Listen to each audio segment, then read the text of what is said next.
Purihin po ang Panginoon. Good morning po sa ating lahat. Isang magandang umaga po din sa ating po mga nanonood at nakisubaybay po sa ating pong worship celebration sa umagang ito. And this morning, we celebrate that Jesus is alive. Hallelujah! Para po natin natin Panginoon. Hallelujah. Glory to God.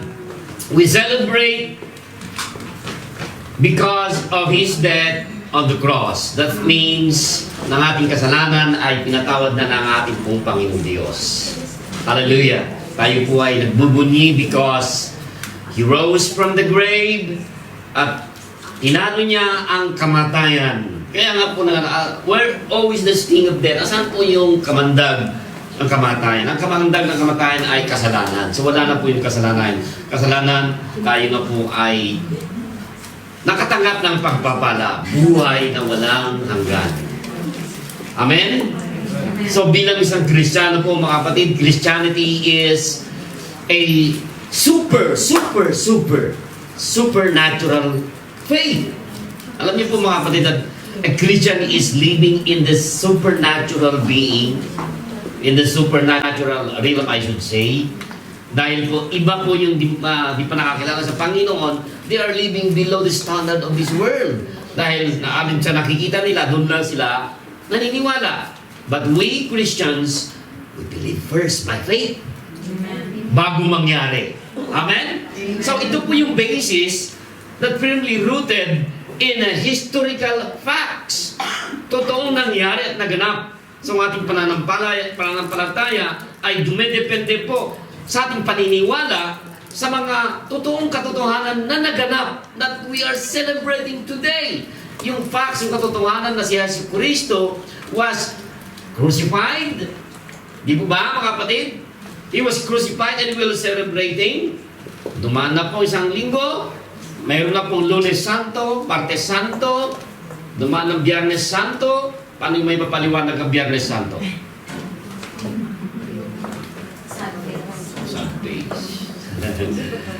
But hindi na natili po ang ating pong Panginoong Jesus doon sa grave. Amen? He rose from the grave. That's why we are celebrating today. Amen? Yung mga iba, maaaring hindi naniniwala. Either Jesus Christ rose from the dead or He did not. But the Bible says, nandito po mga kapatid yung historical facts of Christianity at nandun po ang prueba. Kaya nga po tayo ay nagtitipon-tipon, pinatutunayan natin na ang Panginoong Jesucristo ay nabuhay na muli. Kaya huwag po tayo magiging mukhang Biyernes Santo. Amen? The power of resurrection. Ang ating pong pamagat na ating pong mensaheng ito. The power of resurrection. Philippians chapter 3 verse 10. Sabi po na Apostol Pablo, at nire-remind nyo naman sa atin, I want you to know. Okay? I want you to know. Nais kong malaman ninyo. Okay? I want to know Christ. I want to know Christ. Siya mismo nagsasabi. And the power of His resurrection and the fellowship of sharing in His sufferings, becoming like Him in His death. The power of resurrection. Tayo po ay manalangin naman namin, Diyos. Salamat po sa kapangyarihan ng iyong salita na magbibigay na naman ng kapangyarihan ng sa aming buhay. Ma-overcome namin ang aming mga kasalanan. Ma-overcome namin ang aming sarili. Diyos, mayroon kaming mga kanya-kanyang mga kahinahan. Deformities in our faith. O Panginoon God, heal us, O Father God, by this power. Lord God, we have passed. But Father God, dahil itong mga nakaraan po, Panginoon, hindi namin kayang baguhin. Ba't kayo po, Panginoon, tuloy magbago sa aming buhay? Naniniwala kami, Panginoon, that you can change us, transform us. This is your business, O Panginoon, na patuloy yung binabago ang aming buhay. Salamat sa pagpapalang ito, sa umagang ito. We commit ourselves unto you. In the name of Jesus. Amen, amen, amen. Praise God. Okay. So ito pong binasa pa natin mga kapatid. Ito naman po ang kapangyarihan ng Panginoong Diyos na magbago ng ating buhay. And did you know that God is in the life change business? Ito yung business ng Panginoon, yung baguhin yung buhay po natin. And He will take those broken pieces of our life and fix it. Yung hindi natin kayang baguhin, hindi natin kayang babaguhin ng Panginoon. Kaya niya ito. He will take those, yung mga baliko at kaya niya pong ituwid. Amen? Yung mga pag-uugali natin na hindi tama, kaya niyang ituwid. Kung tayo po ay sumunod sa Kanya. Okay? Maliban lang kung di tayo sumunod. Kaya obedience ang mahalaga dito.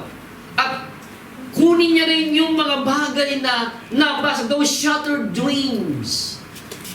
Broken hearts, shattered dreams, wandered hearts, and broken toys. Buhay na naman yun. And put it back together. God is still in the life-changing business. Amen? Patuloy niya binabago ang ating buhay. The word power, natin pong pinag-aralan dyan, nakalagay dyan, because it is in the New Testament, okay, alam natin po na nasulat po sa Greek. Nang sinasabi po dito ay dunamis. It is used to describe the most powerful source in this universe. Walang iba kundi ang kapangyarihan ng Diyos. Makapangyarihan ng Diyos. Wala tayong magagawa. Alam natin yon.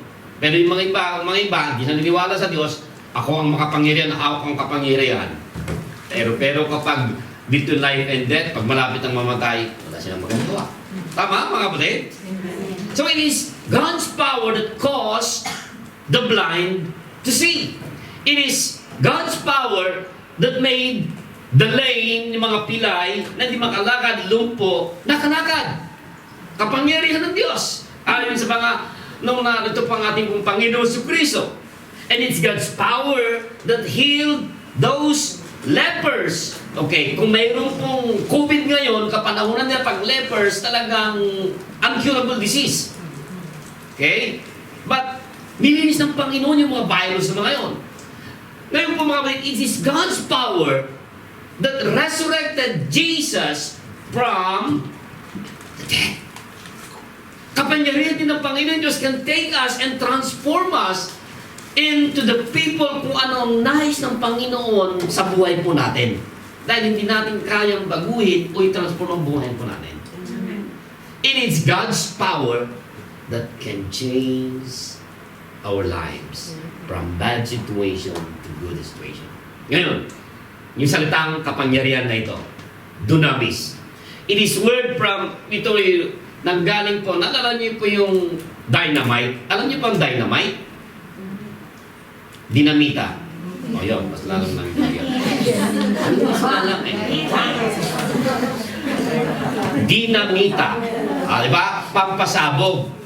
Okay? Kaya nga, doon kinuha po yung salitang Grego na dunamis. At itinranslate ngayon sa English na mas malinaw, dynamite. Okay, sa Tagalog, dinamita lang. Ganun lang naman. So, makapangyarihan yun kapag nagpapasabog, it is powerful, it is explosive. Pero itong salitang ito, kapag tayo ay binago ng Panginoon, maraming na-influensyahan. Diba? Okay? So, Paul wanted to know, ayon sa the power, Paul wanted to know that this power, when he wrote this letter to the Philippians, I want you to know, sabi yung salitang know. First is to know Christ in a personal way. Kaya sabi, I want to know. So yung knowing Christ is personal. Personal ito, yung pakikipag-relasyon. So, this is the difference between, ito po yung difference po between the worldly people na nabubuhay sa regulasyon, religion lang, at saka relasyon. Between the difference of regulation and relation. That's why we had a former religion, we are living by regulation. And nakakapagod ang regulasyon. Kaysa lumang tipang maraming mga regulasyon na hindi nila kayang baguhin. Sunod-sunuran. Religion. We cannot save by religion. You cannot save kahit napunta mo lahat ng reliyon, pero hindi ka maliligtas ng iyong reliyon. Naku natin mga kapatid, it's only by a relationship with Christ. That's why to know Christ first, I want to know Christ more. Kaya nga sa Apostol Pablo, hindi religion yan, kanyang itinatag, but relation. Naku natin mga kapatid, religion is about rules, but in Christ, we are about to have a relationship. Amen. Ngayon po mga kapatid, is it very possible to know about Christ? It is very possible to know about, knowledge lang. But, hindi mo naman kilala si Kristo. Okay, sino may kilala kay Trump? Kilala natin, di ba? Pero hindi kayo kilala. Tama? Yung presidente natin sa Pilipinas, sino? Oh, anong first name niya? Ferdinand. My name is Ferdinand. Alam, di ba? Oh, kilala ninyo. Kilala natin. Pero hindi kayo kilala. Sorry, sad to say. And even, sino Prime Minister ng Japan? Yeah, maraming wala. Sino ba? Si Fukuda? Hindi. O, yun pala si Kishida. O, Prime Minister ng Japan, Kishida. O, sino ang hari ng Emperor dito sa Japan? Wala. Current events, wala. Okay. Sabihin na natin, sino kilala niyo si Taylor Swift? O, yun, nabuhay. Kilala natin siya, pero hindi tayo kilala. So, sabi dito, I want to know Christ in a personal. Okay, many know about many knows about Jesus, but they don't know in a personal way. Nakuha natin po mga kapatid. Kaya sabi natin, I want to know. So, to know Christ means to experience the awesome power that raised the Lord Jesus Christ from the dead. So, if you're going to have an experience with Jesus, you're going to know about the resurrection power. Relationship ito mga kapatid. It doesn't mean to know the power one day we die, hindi yun, but to know it as we live in this earth. Amen? It won't be hours a day, hindi pang isang araw lang, hindi mo kapatid. Para maranasan natin kasi pakikipag-believe natin kay Kristo. So to know Christ means to experience the resurrection power sa katauhan po natin, overcoming sin. This Sunday, have you overcome sin? Amen. Amen. Amen. Amen. Monday, how do you do? Kaya to know Christ means to experience the resurrection power, to overcome sin. Monday, Tuesday, Friday. Yes, hindi tayo perfecto, nakagawa tayo, but we can be forgiven. Amen. Hallelujah. That's why to know Christ means to experience the resurrection power that we can overcome sin, producing a Christian graces. Hallelujah. Yes, it's the same power that raised Jesus Christ from the dead 2,000 years ago. 2,000 years ago. And it is available ngayon po sa umagang ito that can transform us to take our weaknesses. Ano po yung mga kainahan po natin mga kapatid? Mahina man tayo sa mga bagay, pero pinapalakas tayo ng pan-strengthen us in our weaknesses. From our physical defective, kung ano man po ang kainahan ng mga pangangatawan natin, at bilang pangangatawan po natin, and even from our emotions that we can experience. So the resurrection power of Christ, ito po ay kapangyarihan ng Panginoon para kumilos po tayo sa pang-araw-araw na kung kailan tayo mahina, we can feel the grace of God. Amen? And it produces victory in every believer's life. If God can raise Jesus Christ from the dead, ano Ano po yung mga bagay na hindi niya kayang gawin sa buhay po natin? Mayroon po ba? Kaya niya dahil makapangyarihan ng Diyos. Even He can raise Christ from the dead.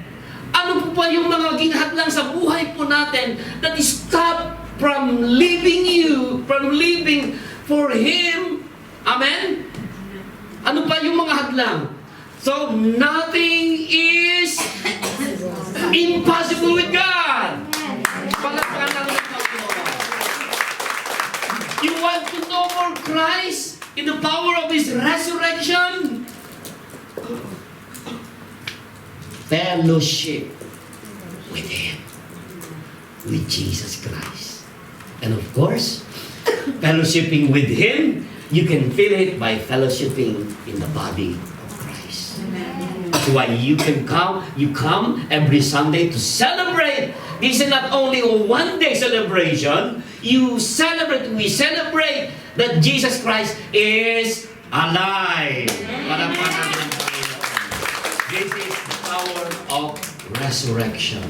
See, the introduction, it takes a minute. Hallelujah. Ngayon po ano naman po ang magagawa ng kapangyarihan ng Diyos dito sa mga talatang to experience by knowing Him? So God's power can cancel your past. Sa nakaraan, marami po tayo naranasan. Mga nakaraan. Sino po ang makaranasan dito? Marami po tayo naranasan. Okay? God's power is powerful enough to cancel yung mga nakaraan po natin. Na kung minsan ang hirap limutin. Na kapag minsan ay pag nandun po yung trauma o nandun po yung nandun na po yung problema, naiisip natin yung pinanggalingan natin. Naku yung mga kapatid, na parang ang hihirap. At failure na naman ako. Mistake na naman. Palaging nagpapala. Yes, ito ang ginagawa ng dyablo. I-remind niya sa'yo yung kita mo, tingnan mo. O yan. Yun ang binubulong sa ating pong pananampalataya. Pananampalatayang pandinig. Yung pagbulong-bulong. Pachismis-chismis. Yan naman ang ano niya eh. Yung manira. Yun ang kanyang porte. Wala na iba kundi manira. Sirain yung inyong pananampalataya para manghina ka. Pero huwag tayong maniniwala sa kanyang paninira dahil na kay Kristo ka na. Amen? Amen. Pagkaparatakin ng Panginoon. Our failure, our mistake. Mistake na naman. No. Hindi ka mistake na ipinanganak. Hindi mistake ang iyong katawan. Yan ang nilikha ng Panginoon para sa'yo. Bagay sa'yo. Bagay sa akin. Amen. Purihin natin ang Panginoon. When I say, mga kapatid na seryo, cancel. Okay? I'm not talking about denying the past. As if minsan, dinideny lang natin. Deny. No, mga kapatid. What I'm saying is that the God's power na kailangan natin na minsan ay parang ito, nakaangkla ka sa kasalanan dahil you are thinking from the past. No, you are not living from the past. You are living today. Amen? Nandito ka na. Anong estado mo ka ngayon, kapatid? Ang estado mo ngayon ay na kay Kristo ka. Malaya ka na. So where the Spirit of the Lord, there is freedom. Hallelujah. You have given a second chance. Hallelujah. So, napakabait po ang ating Panginoon. Colossians chapter 12 verse 13, when you were dead in your sins, sabi po dyan, di ba? And in the uncircumcisions of your sinful nature, okay, nabubuhay tayo, patay tayo, kahit sa spiritual, nabubuhay tayo sa kasalanan. Iyon ang natin, gustong-gusto natin eh, nagtatampisaw tayo sa kasalanan, nagpapakalunod tayo sa kasalanan, gusto sa pinagmamalaki pa natin, ito, nagmumura tayo, masarap magmura, yun, mas masarap. Buhay tayo dun eh. Patay tayo sa spiritual. Pero ngayon, sabi niya, when you were dead, ito, patay tayo. Ngayon, buhay tayo ngayon. God made you alive with Christ. Amen? He forgave us all our sin. Andiyan na po, verse 14. Having, ano yun? Canceled the written code with its regulation. Ito yung luma, sistema, regulasyon. Ito yung old religion. Pinago ng Panginoon Jesucristo. Yung sistema, bulok na sistema. And that was against us, that stood opposed to us. Then He took it away, nailing on the cross. Nailing it on the cross. Ipinako niya na doon. Amen? Cancelled ang ating kasalanan. Inaring ganap tayo, justified by faith. Amen. Purihin po ang Panginoon. This is the power. God's power. Cancel our sin from the past. And Jesus knows the things we have done. Alam niya yung mga balikong ginawa natin. Mistakes, failure, na pinapala ng Diablo. No. Kalimutan na natin yun. Ang Diablo nagpapaalala of our yesterday. Pero Panginoon, ang pinapaalala niya na ikaw ay nabubuhay sa estado, sa pamilya ng Diyos. He did not condemn us, but He changed us. Amen. This is God's power to cancel of your past. Amen. Pangalawa po mga kapatid. Kapangyarihan ng Panginoon. God's power can conquer your problems. Romans 8:37 and 38. Now in all these things we are more than conquerors through Him na sino nagpapahal sa love us. Sa Pastor Pablo, sinutan, for I am convinced, ano mang problema, for I am convinced that neither death nor life, nor angels, nor demons, yung sino man demon nyo na nagpapatira pa dyan, walang makakaadlang. Gagamitin niya lahat ang mga kampo niyang demonyo ito, demonya. Para hadlangan tayo. But dito nakalagay, I'm convinced that neither death nor life, di ba? Because we are living as a conqueror. Neither the present, nor the future, nor any. Ano bang powers kayo mga kapatid na mayroon po dyan? Hindi nyo kayang hadlangan ang pagpapala ng Panginoon. Dahil pinagtagumpayan niya na. Amen? Kasama po tayo doon. Hallelujah. So God's power is also power to conquer your problems. Sa mga problema, ano mong problema mayroon tayo? Nakasulat na nga dyan eh. Wala nang ano, halang-halang. Everyone has a problem. Lahat tayo may makanya-kanyang mga problema. Kung sabihin po natin, okay, one by one, sabihin ng mga problema. Naku, sa isang tao, hindi mawawala ang problema. Everyone has a problem. I have problems. You have problems. Lahat po tayo. The real problem is, ang talagang problema dito, kasalanan. Kaya kailangan natin malaman to know Christ para ma-overcome natin yung problemang kasalanan.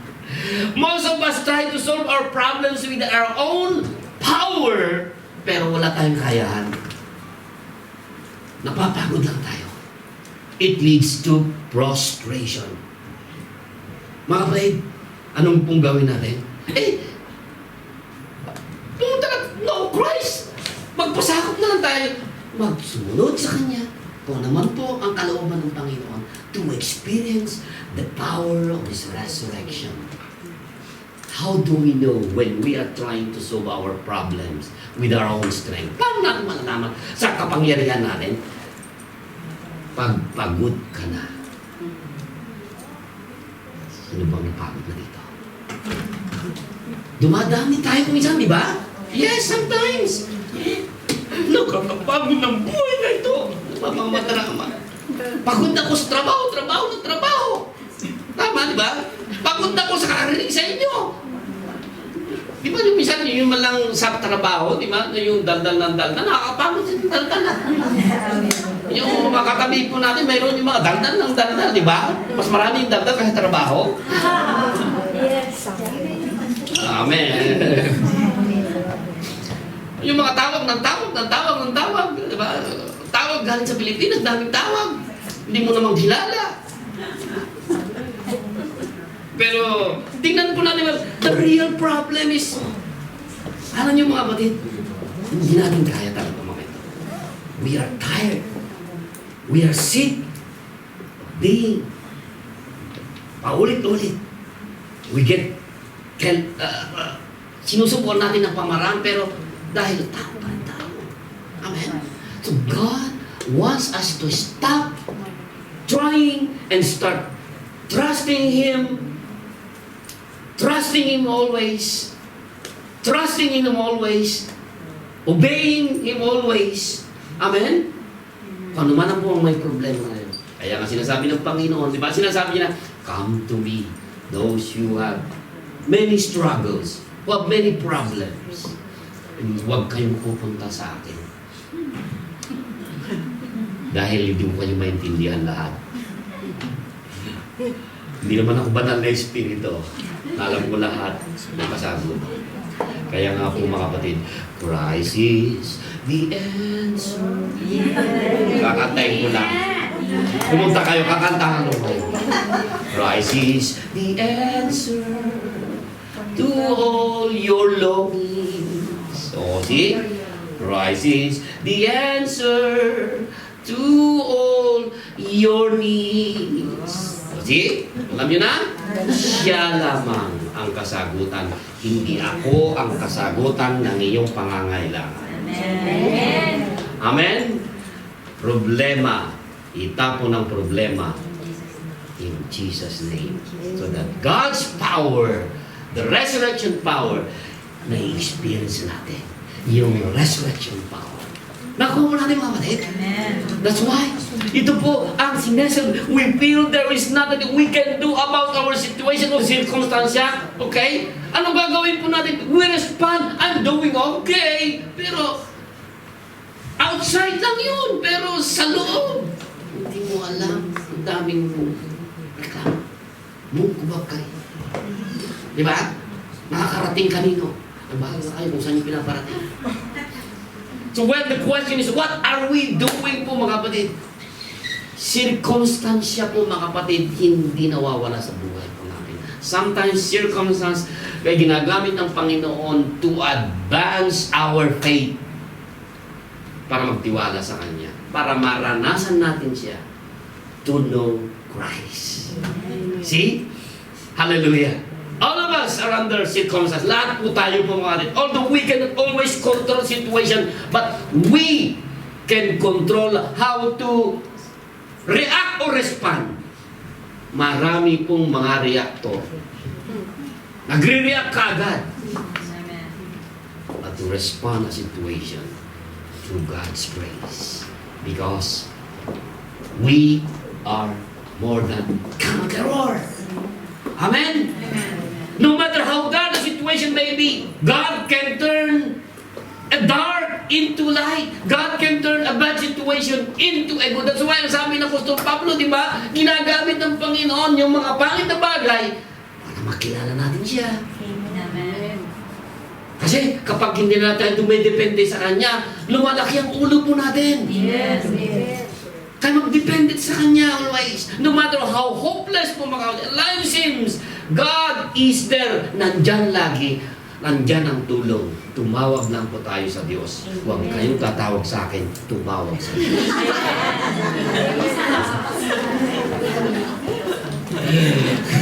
Pangatlo po mga kapatid, na maranasan natin ang kapangyarihan ng pagmuling pagkabuhay. God's power can change our personality. When you look yourself, doon po sa mirror, mirror, how is your personality? Okay? Nagre-reflect ba? Yes, nakikita nyo lang yung physical. Ano yung naayos, mayroon ako, magkilay ka, lipstick, pagantay. But ito lang po ay panlabas. But may ganun personality in the inside. That's why beauty is from the inside. Amen. Diba? Ang kagandahan po ay panloob. Ibig sabihin na huwag kayo magpaganda. Kailangan din magpaganda. Ayun siya, ayusin natin palabas. Amen? But what's reflect, yun ang gagaling po sa loob.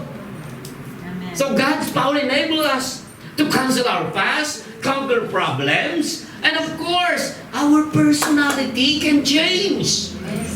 Character, attitude. Amen. God's power also help us, our personality. So what would you like pag tingin nyo sa salamin, ano bang personal? Ano bang personal? Hindi natin nakita. Sometimes nagre-reflect po sa mga kasama natin sa pang-araw-araw. Sa trabaho, kumusta po ang personality nyo? There are, according to 5 personalities, mayroon pong mga, ano ba yan? Sanguine, masayahin, mayroong melancholic, mayroong ano ba? Phlegmatic. Pag phlegmatic, maraming plema. Ay, mga, di ba, mayroong mga mabagal kumilos. Mga, walang pakialam, yung mga phlegmatic. Mga melancholic naman, mga medyo, witty. Di ba? So, you cannot understand kasi mayroong mabilis. Kasi mayroong pong mga mababagal. Meron mo slow motion. Di mababagal kumilos ka na kumisan. Yun siya eh. Kahit anong gagawin mo. Di ba, mabagal mag-isip. 1 plus 1, 0.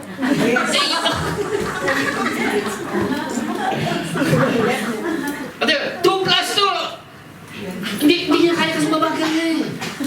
Ang respond. Amen? But when we, lahat tayo, alam ng Panginoon, personalidad natin.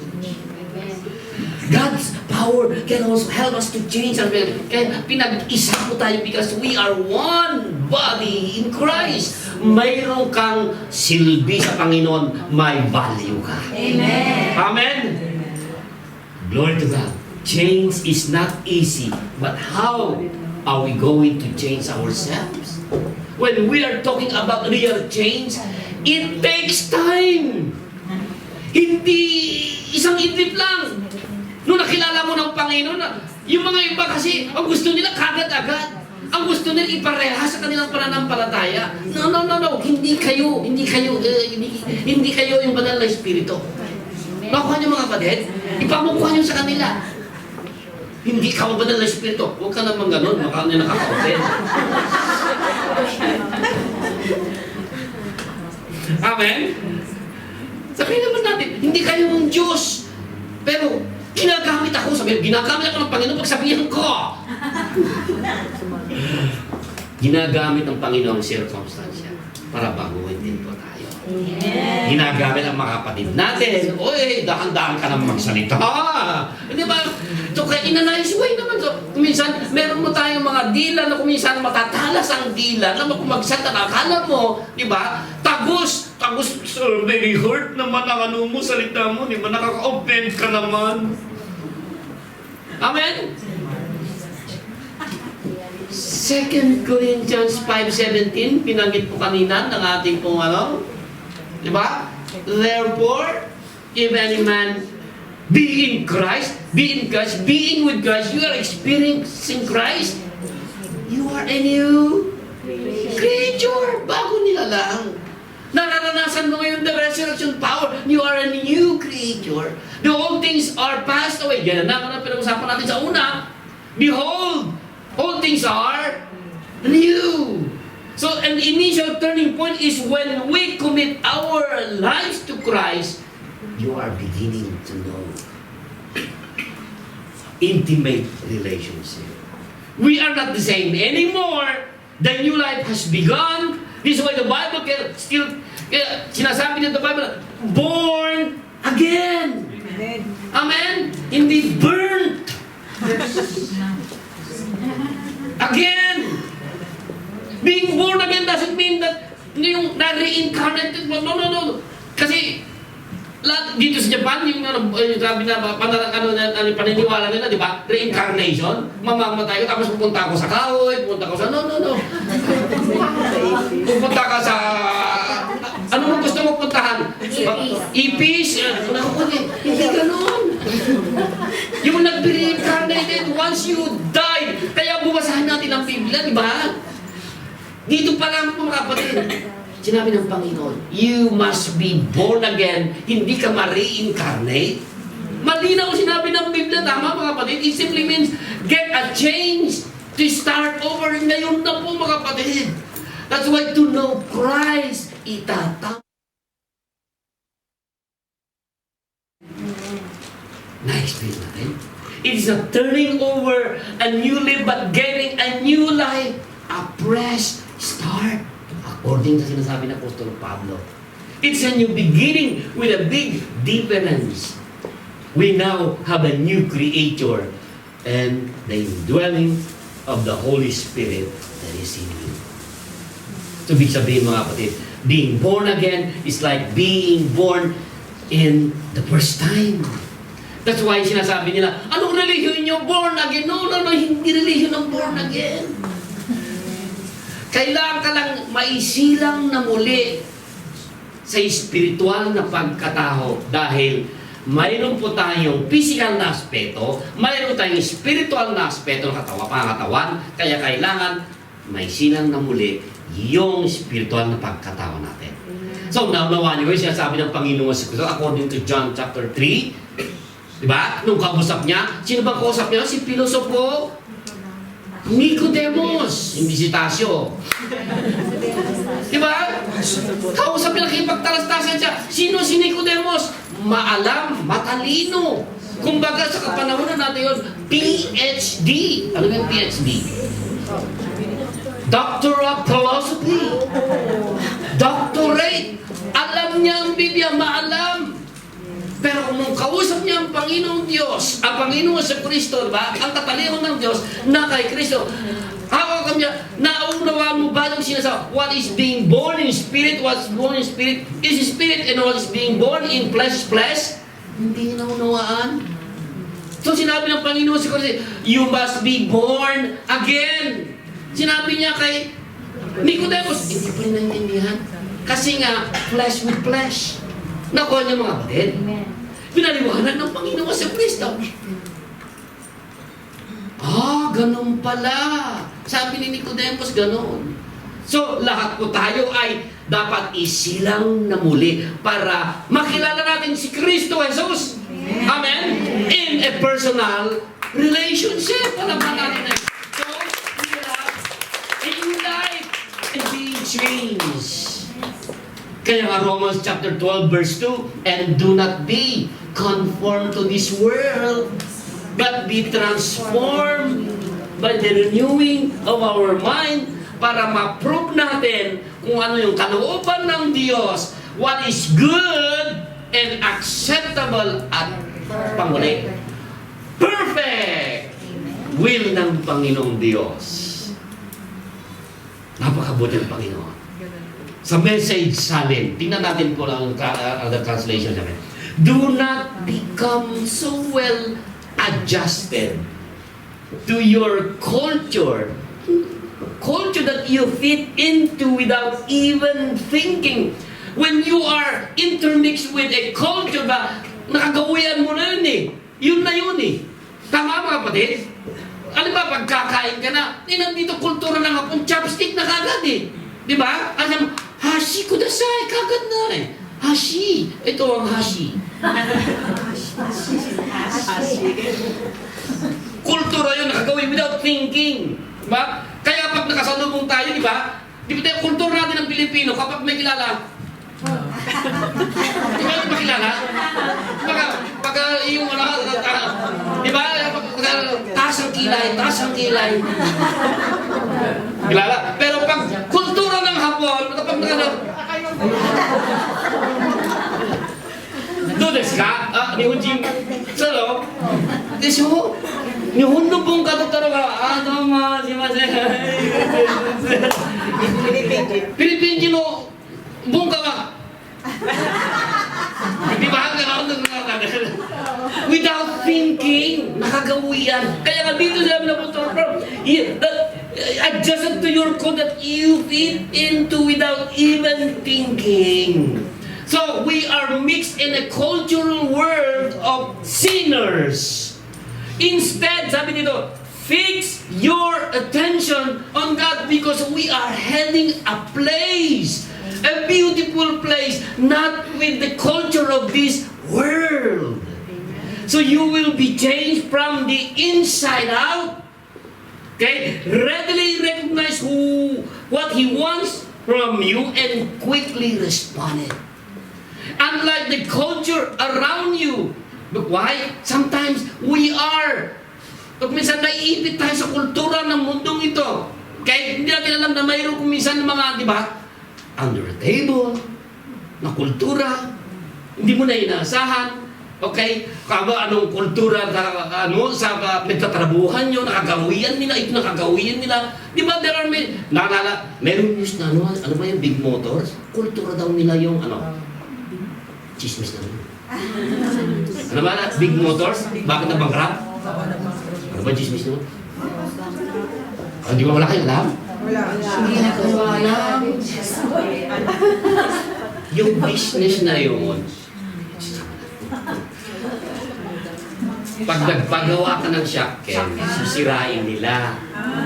Para lahat yun dadayain nila. May shotgun ka na, may hukeng ka na, ngayon. Kahit bago pa lang. Eh, wala namang sira. Nakakultura na nila yun. Naku, ano yun? Culture of corrupt. Sa Pilipino, kultura natin yung under the table. Nagmamaneho. Okay, nasubukan ko yan. Pagmamaneho na lang, driving sa Pilipinas, di ba? Ayaw mo, ano, di ba? Sabi naman ng pulis, tutukin natin yan. Corruption. Tama ano ko nyo? Ito yung sasabi kong kultura. That we are mixed. So nagre-respond. So unlike the culture around you, always dragging you down to its level of immaturity. Kaya sometimes, the way yung kasama mo sa trabaho, sa bahay, immature sila, kaya ikaw din immature. Pagdating sa pananampalataya at sa ka-attitude. So God brings the best out of you, develops well for maturity in you because God wants you to mature. That's why, knowing Christ, He will change you from glory to glory to glory to be mature in your faith. Nakuha natin, palakpan natin ang Panginoon. Okay? Ito po, sabi niya, na the power, God's resurrection power that can change our personality. So ito po mga kapatid, ang tatlong bagay, nakita natin po mga kapatid, that there's only one thing that will keep you from changing and becoming the person God wants you to be. It's not the devil that can change you. It's not yung pag-aasawa, pag nag-asawa na, magbabago na. No, no, no. Pumasok ka lang sa magulong buhay na may asawa. Hindi ko naman sabihin na wala kang ibang manalo, huwag kang mag-asawa. Kaya kung minsan yung mga bakit, ang daming nag-asawa pero in just how many months experience, nag-iwalay. Kailangan mo lang si Kristo Jesus. Amen? Para maitama ang iyong buhay. It's not other people, hindi rin circumstansya. Mga kapatid, in other words, it's you between you and God. Nakuha po natin mga kapatid, God has the power to make change in our life now. He will give us the power to cancel. Ano po yung una? Kalimutan na? Fast. To conquer our problems and to change our personality. Pagpalain ng Panginoon sa mga ito.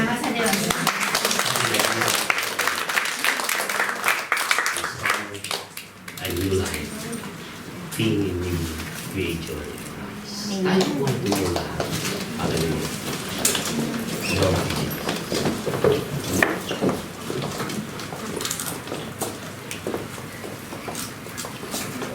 Let's come again to the feet of God. Hallelujah. Thank you, Jesus. Thank you, God, for the power of His resurrection. If you have been, let us reflect. Ano man po mga kapatid ang pinagdanaan po natin.